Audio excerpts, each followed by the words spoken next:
बोलिए श्री वृंदावन बिहारी लाल की जय।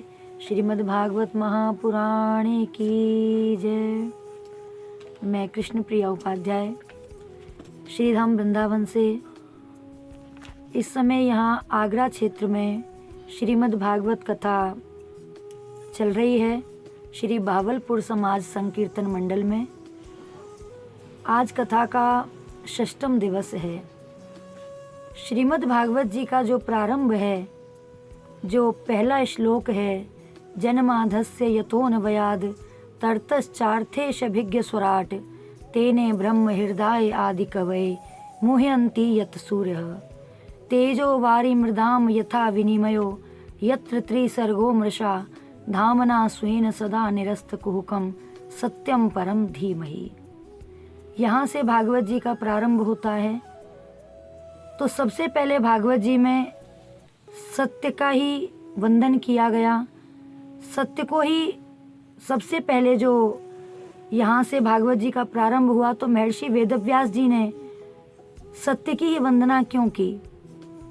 क्योंकि महर्षि वेदव्यास जी बताना चाहते हैं कि इस संसार में आपकी पूजा पाठ भी तभी फलीभूत होती है, आपका मंदिर जाना भी तभी फलीभूत होता है जब आपके जीवन में सत्य होगा।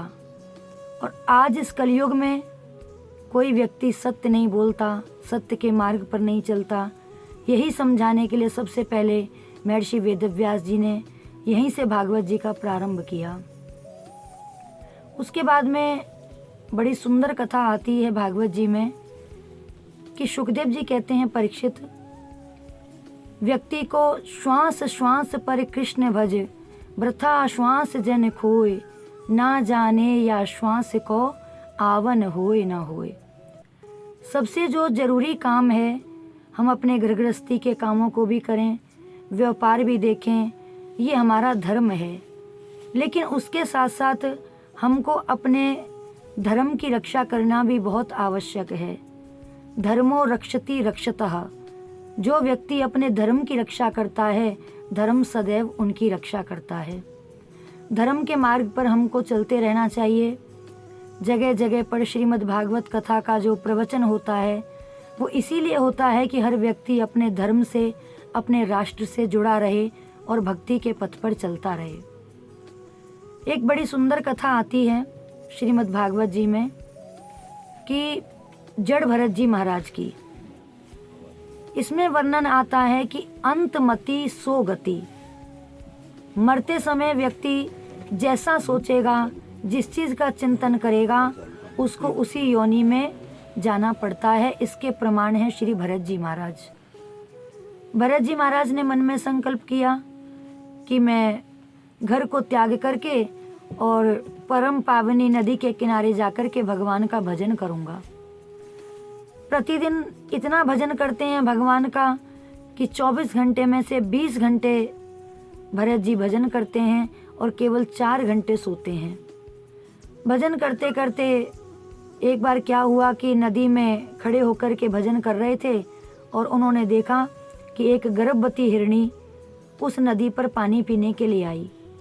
पीछे से एक सिंह की दहाड़ भरत जी जिस समय भजन कर रहे थे और वो हिरणी नदी पर पानी पी रही थी, सिंह की दहाड़ जैसे ही सुनाई पड़ी तो वो हिरणी जो है वो नदी में कूद गई। नदी को पार करते समय उसको प्रसव पीड़ा हुई और उसने अपने बच्चे को जन्म दिया, लेकिन जन्म देते समय उस हिरणी की मृत्यु हो गई। अब वो जो हिरणी का बच्चा था वो ठंडे जल में बहुत कांप रहा था। भरत जी ने जब ये दृश्य देखा तो भरत जी के मन में दया आ गई। दया धर्म का मूल है, पाप मूल अभिमान, तुलसी दया न छोड़िए जब तक घट में प्राण। व्यक्ति को दयावान होना चाहिए।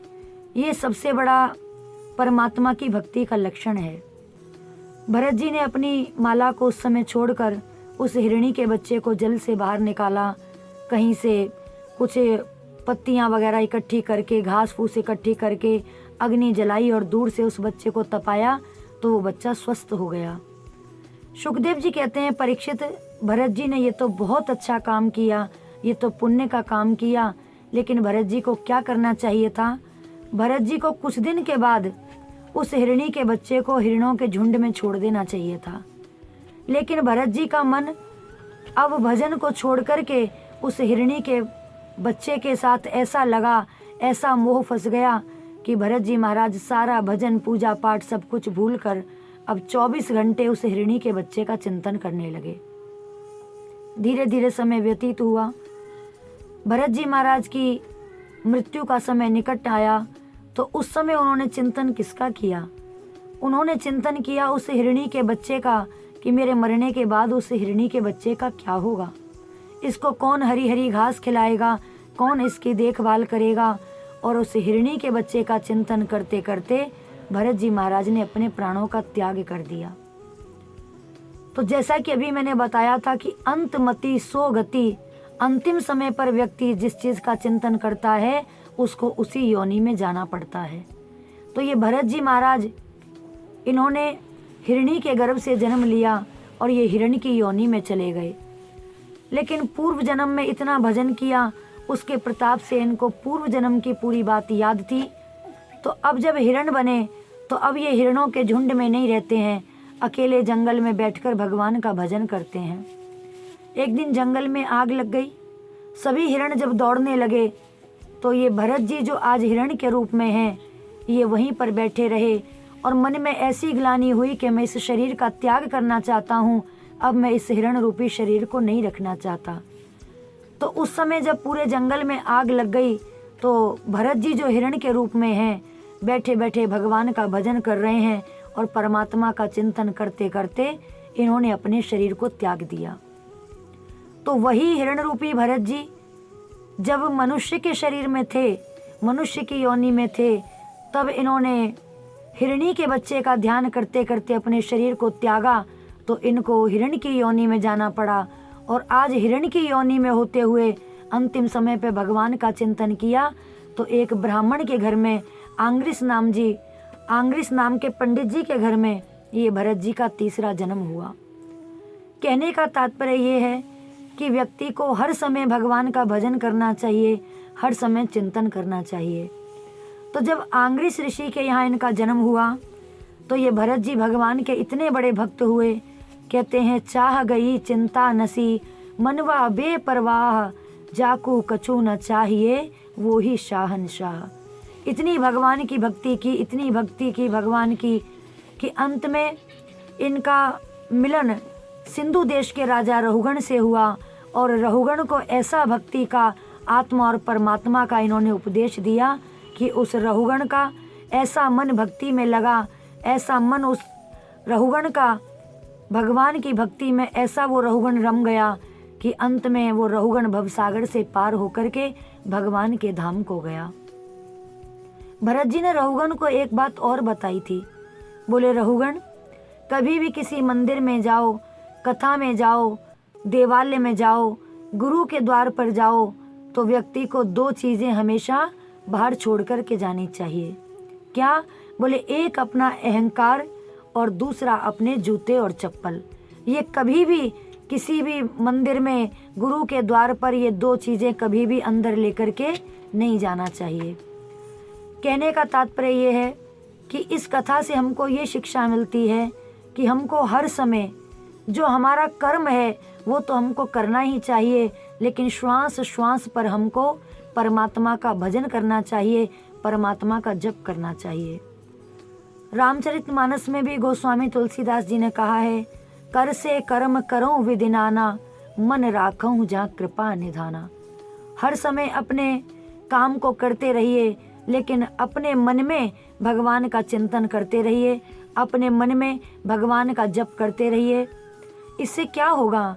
इससे ये होगा कि जब हर समय आपको ऐसा हो जाएगा कि आपको ऐसा अभ्यास हो जाएगा कि हम सोते जागते, उठते बैठते, खाते पीते, आते जाते, हर समय जब हम भगवान के नाम का चिंतन करेंगे, तो अंतिम समय जब हमारी मृत्यु आएगी तो वो मंत्र, वो भगवान का नाम अपने आप हमारी श्वासों में चलता रहेगा और हमारा ध्यान अंत समय पे परमात्मा के चरणों में जुड़ जाएगा।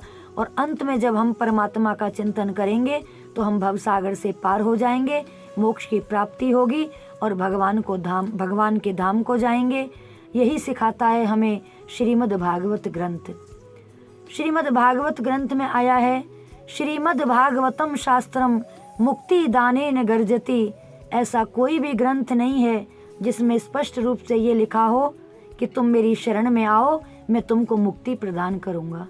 लेकिन भागवत जी में स्पष्ट रूप से कहा है कि जो व्यक्ति भागवत जी की शरण में आएगा वो भवसागर से पार हो जाएगा और उसको मुक्ति मिलेगी और वो अंत में भगवान के धाम को जाएगा। बोलिए श्री वृंदावन बिहारी लाल की जय।